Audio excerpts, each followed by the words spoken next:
Human reproduction lecture 4 and we are started this phase. ठीक है.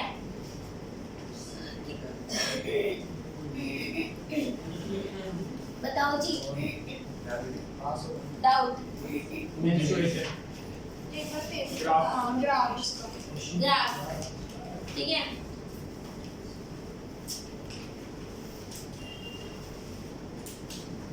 दो तीन फेजेस है. ठीक है. You know female reproductive system.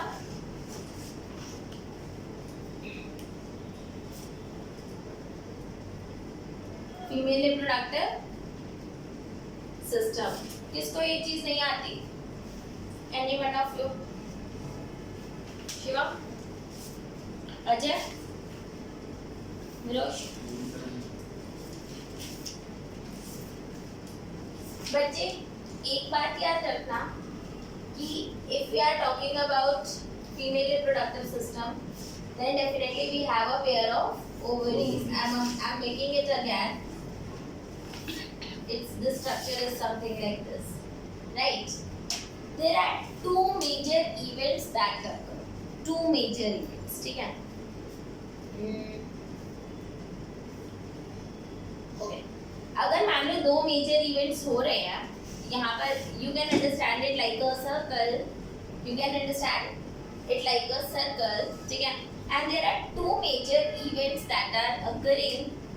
The first is ovulation. First is सबसे पहला स्टेप जो मेजर है उसे हम क्या बोलते हैं? ओव्यूलेशन. ठीक है. And in case if your egg cell will not encounter sperm, तो क्या होगा? menstruation. ठीक है.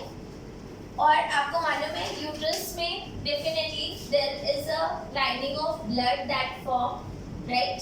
ठीक है. and कहाँ पर form होता है? inside endometrium. right?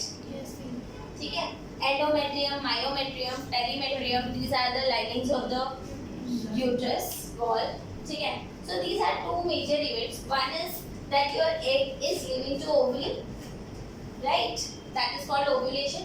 Second is menstruation, that is breakdown of this blood lining and that comes out of the body. Is this clear? So these are two major events.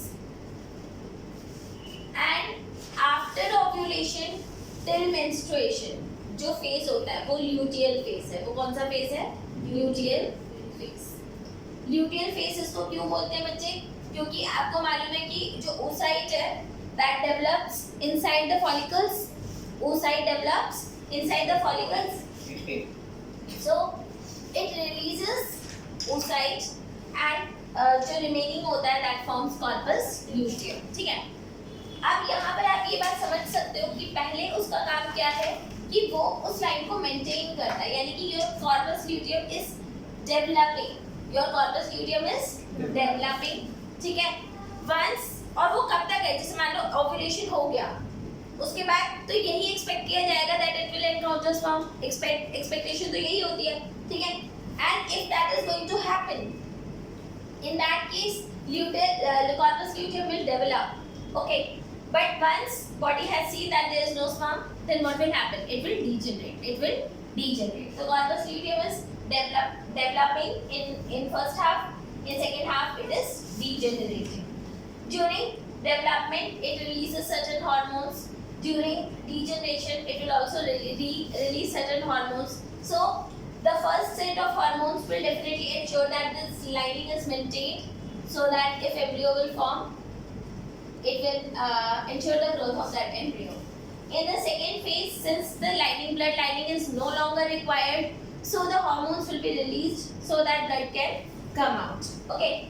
After menstruation till ovulation. अब देखो menstruation के बाद ovulation, यानी कि egg को फिर से develop होना है, right? तो इस phase को क्या बोलते हैं? follicular phase. इस phase को क्या बोलते हैं? follicular phase. आई बात समझ में? तो आप ये समझो कि ऐसे ही चार फेजेस है. पहला मेंस्ट्रुएशन, मतलब किताब में आपको पहला स्टेप ये दे रखा है, दूसरा स्टेप ये दे रखा है, इसको ओव्यूलेटरी फेज बोल रखा है, इसको ल्यूटियल फेज बोल रखा है. ठीक है. But seriously I am more comfortable with first follicular phase. then ovulation, then luteal phase, and then menstruation. However, it is actually not important. Why? Because the things are occurring in a cyclic manner. Things are occurring in a cyclic manner, so it does not matter like which phase you are naming first. Okay, you can go by NCERT because your teachers will definitely they will follow NCERT. So you should go by NCERT and you can just start writing that menstruation is the first phase, second phase is follicular, then ovulating. And ovulation होता है किसकी वजह से बच्चे? यहाँ पर आप एक बात ध्यान रखना. You can see that during ovulation there is increase in concentration of LH. There is increase in इसमें क्या होता है बच्चे? LH की concentration बहुत ज़्यादा बढ़ जाती है. That results in ovulation and this LH increase is called LH surge. इसको क्या बोलते हैं? LH surge. तो LH surge अगर आपको बोला जाता है क्या होता है? सर्च का मतलब मालूम है?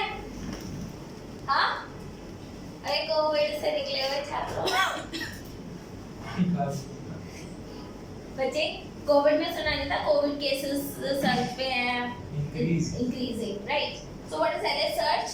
Surge is basically increased concentration of LH. ये समझ में आया? अब बताओ उसमें कोई डाउट है? अभी भी डाउट है? पक्का?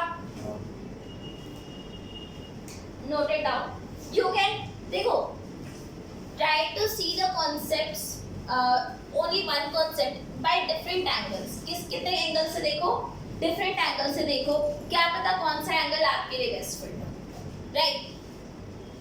और समझ के करोगे तो चीजें आसान लगेंगी. रटोगे सिर्फ and this is actually important. You will get to know what are pituitary hormone that changes during menstruation. You can be asked like what are ovarian hormone that changes during menstruation. So you can ask any of the questions from this topic. Is this clear? हाँ जी, should I wrap this? अच्छा यहाँ पर या please बताओ ना, रब कर दो.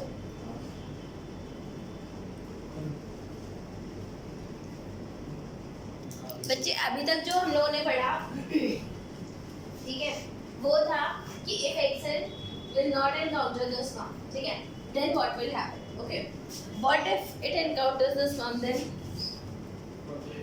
हाँ? Yeah. Is it Arif? Yes.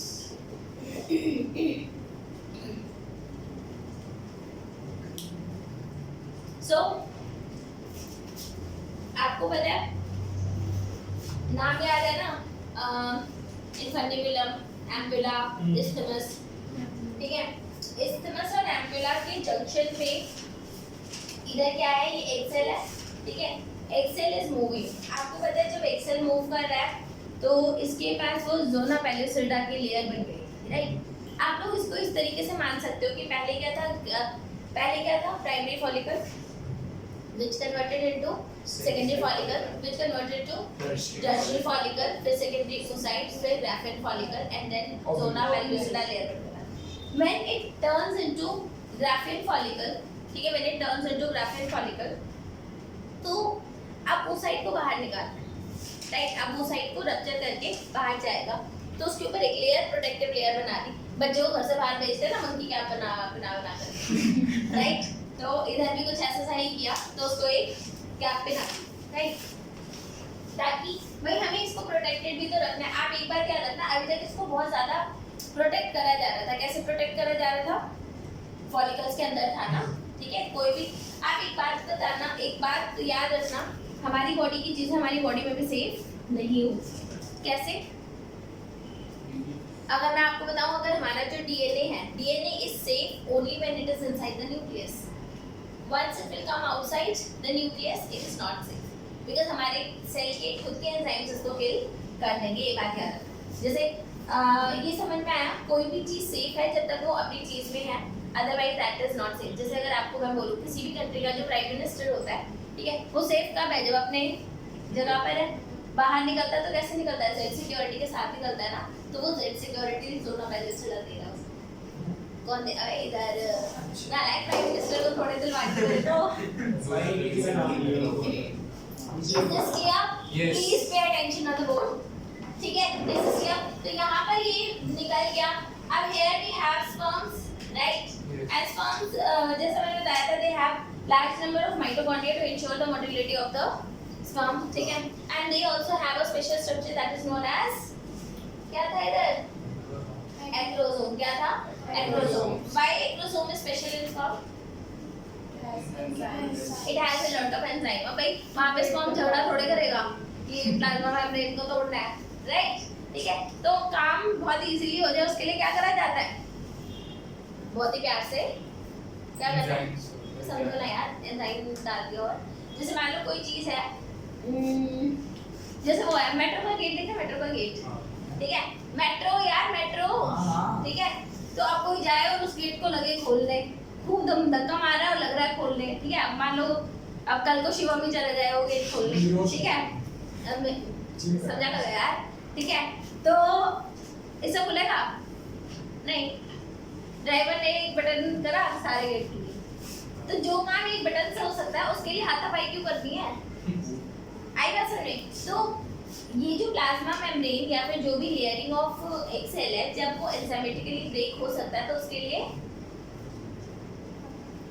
हाथापाई क्यों करनी है, राइट. तो इधर क्या होता है, when it will encounter the sperm zona pellucida layer, ठीक है, तो ये क्या करेगा, उस लेयर को ब्रेक. अच्छा यहाँ पर एक बात याद रखना, सेकेंडरी oocyte जो था, फर्स्ट म्योटिक डिवीजन पूरी हो गई थी, सेकंड म्योटिक डिवीजन पूरी नहीं हुई थी. भाई साहब कहानी में ट्विस्ट बहुत सारे हैं, है ना.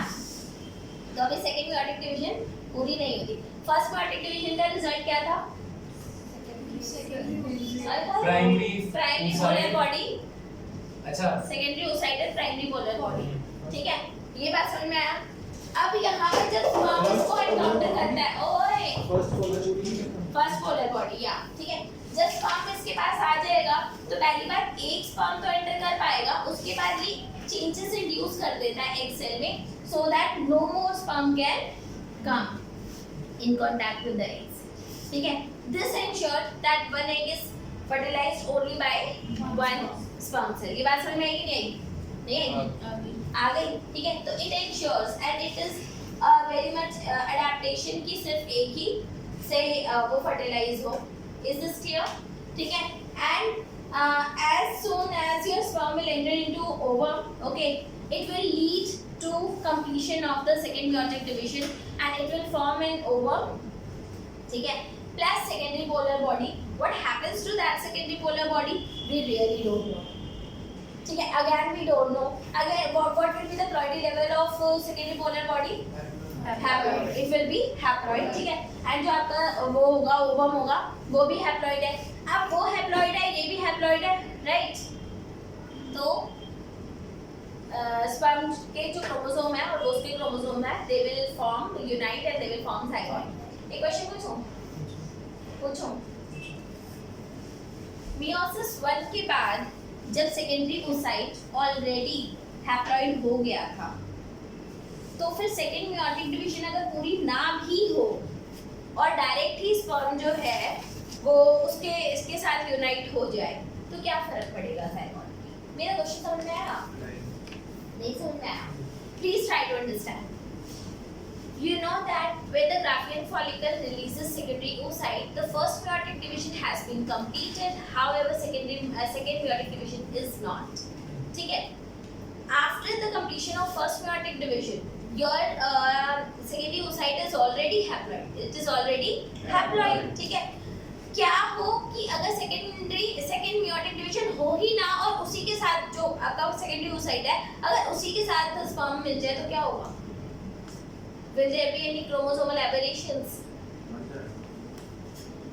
वो तो ऑलरेडी हैप्लॉइड है, ये भी हैप्लॉइड है और ये भी हैप्लॉइड हो जाएगा, डिप्लॉइड हो जाएगा. तो फिर सेकेंड मेयोटिक डिवीजन का पूरा होना क्यों जरूरी है? क्या होगा अगर सेकेंड मेयोटिक डिवीजन हो ही ना? ये क्वेश्चन एकदम अभी मेरे दिमाग में आया था because I was thinking that. ठीक है, तो कुछ सोच सकते हो या मैं ही समझाऊं? दूसरी भी अनइक्वल है, दूसरी भी अनइक्वल है बच्चे, नहीं बता बच्चे. आफ्टर फर्स्ट मेयोटिक डिवीजन दीदी इसमें वो प्रोटेक्टिव लेयर नहीं है. It is about the chromosomes. It is about the chromosome. After first meiotic division, ठीक है, chromosome number reduces to half. However, DNA content is still doubled. DNA content is still doubled.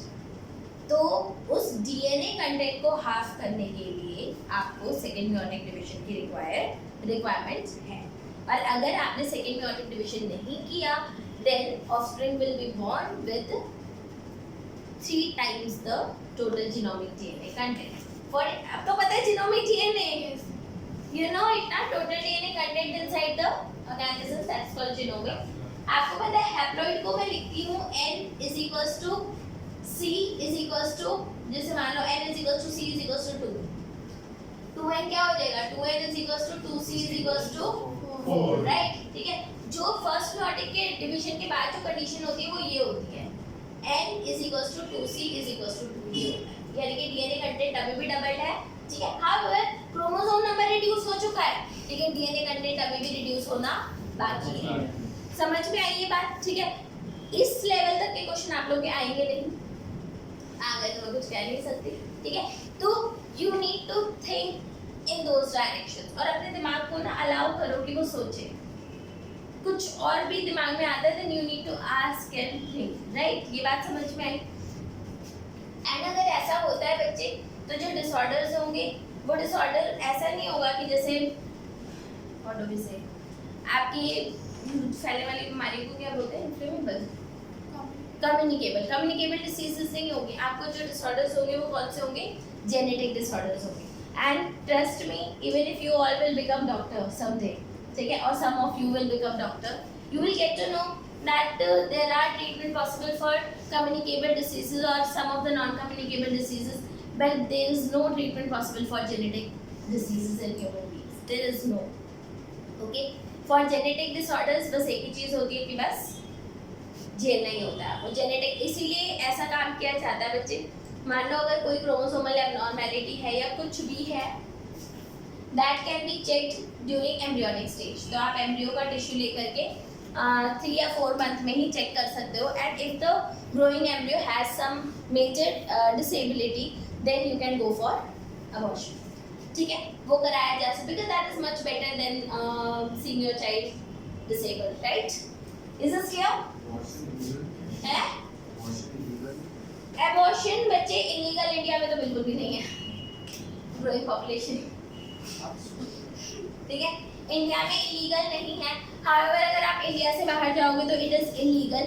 लेकिन illegal के cases में भी ये होता है बच्चे, इलीगल जब है जब आप अपनी मर्जी से करवा रहे हो. अगर कोई मेडिकल सिचुएशन है और मेडिकल सिचुएशन की वजह से अगर डॉक्टर अगर आपको प्रिस्क्राइब करता है या फिर it is harmful either for the mother और the growing embryo, in that case it is again legal, right? ठीक है. एंड इंडिया में देयर इज नो बैरियर या फिर कोई भी ऐसा बैन नहीं है इंडिया में. Is this clear? ठीक है. यहाँ तक आप लोगों को समझ में आ गया? तो यहाँ पर प्लीज आप लोग देख लो.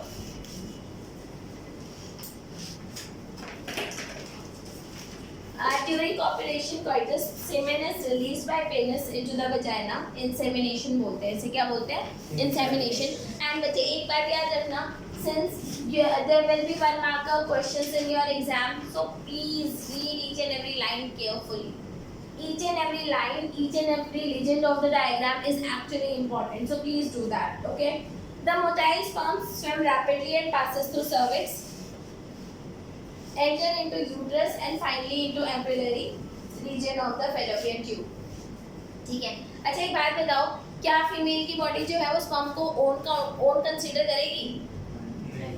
समटाइम्स ओन कंसीडर कर लेती है, तभी फर्टिलाइजेशन होता है. But most of the time ऐसा भी हो जाता है, मोस्ट ऑफ द टाइम नहीं, but some of the time ऐसा भी होता है कि वो उसे ओन कंसीडर करते ही नहीं, तो वहीं पर वो किल हो जाते हैं. ठीक है. यहाँ पर भी रोल आता है important for IVF where you directly make zygote, ठीक है, आउटसाइड द बॉडी. ठीक है. Is this clear? So the ovum released by ovary is also transported to ampullary region where fertilization takes place. Fertilization can occur if ovum and sperm both are transported simultaneously to the ampullary region. This is the reason why all copulation will not lead to fertilization and pregnancy. ठीक है. The process of fusion of sperm with an ovum is called fertilization. You know that already. So during fertilization, the sperm comes in contact with the zona pellucida layer, which is actually a hard layer, protective layer surrounding the secondary oocyte.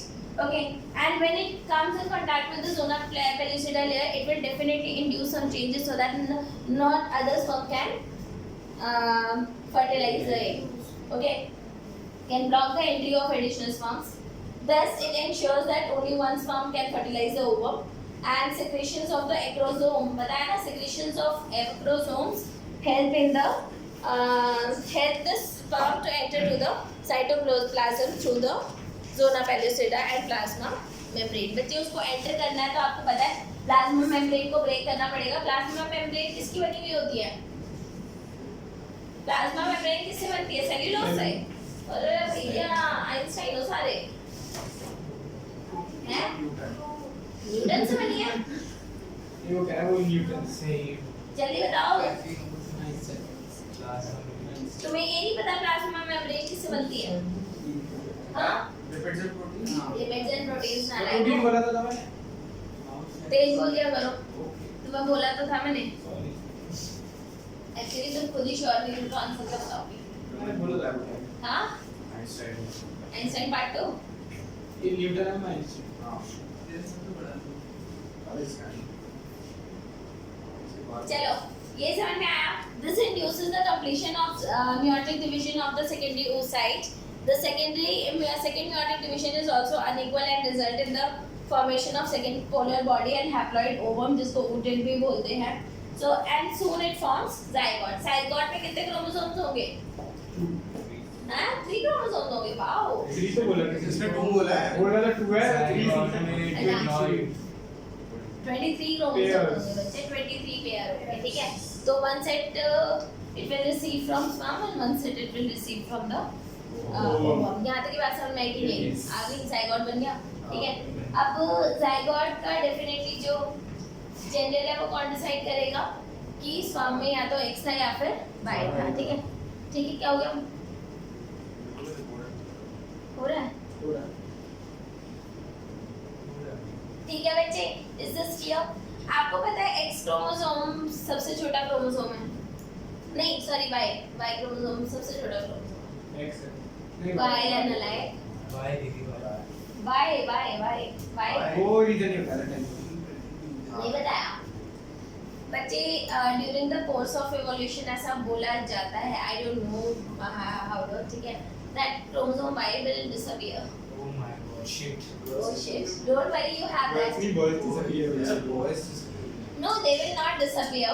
ठीक है. Why? Because there are like जैसे अगर आप लोगों को पता है कि sex determination जो होता है वो XX और XY से होता है, and in fact you know if Y will not, अच्छा what will be the sex of the child if the chromosome number are XXY? Oh God.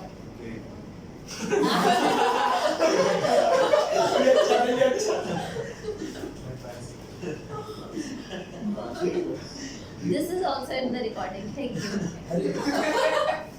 अरे मैंने नहीं पता. नंबर क्या था? हाँ. XXY ग्रुप में भेजो ना. प्रिंट करके मैं भेजूंगा. अब दीदी को एडिटिंग आती नहीं. दीदी को एडिटिंग आती है. ठीक है. करती नहीं.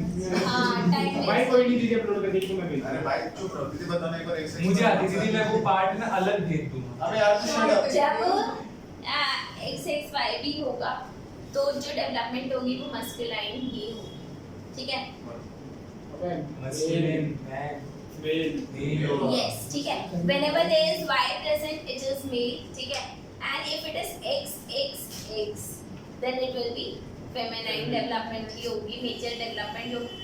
Although, yeah, मतलब दोस्त तो हम XY XY और XX होता है. XY और XX होता है in the normal situation.